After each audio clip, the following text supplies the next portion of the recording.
pusit, mga limakor, mga penny. So, nagsalam tayo ng bawang sibuyas. And then, lalagyan natin yan ng ating tomato. Yan, puti-puti lang din natin.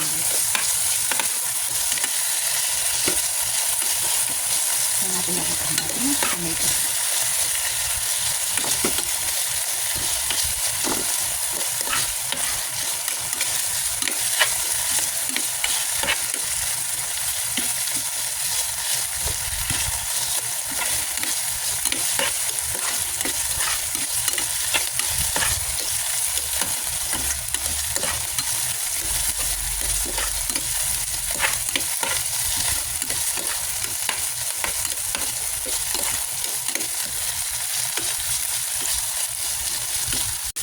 Pag ganyan lang, nagpipatay na natin ang tomato.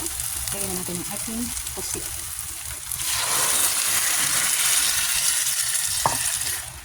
Ayan, mekos-mekos guys. So, lagyan natin na ang ating pampalasa. Lagyan natin na seasoning. And then, lagyan natin ang paminta.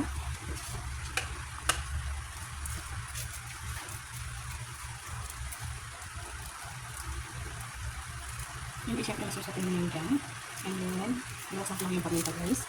Lagyan natin ang durog na paminta. So, anak na yan.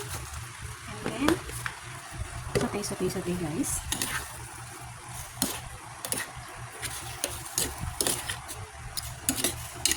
Ayan, saute yan. Then, lagyan na natin siya ng corn.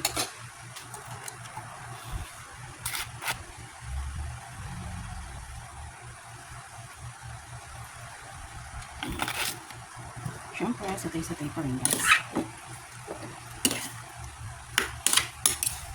So, pakulan muna natin yan saglit.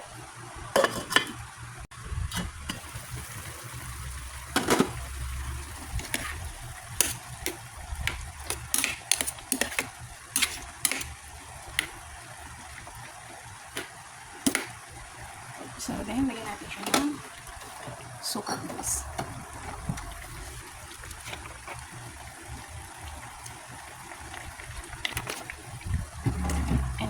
Ating azukan.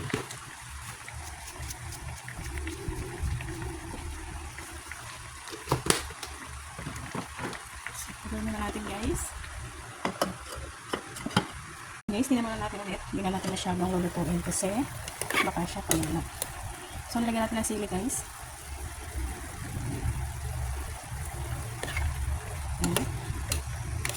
Konting luto na lang yan guys. At pwede na siya. So, tikman natin.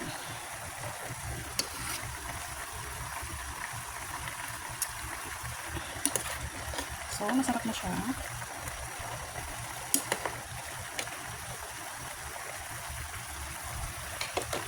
So, yun na guys ang ating adobong pusit.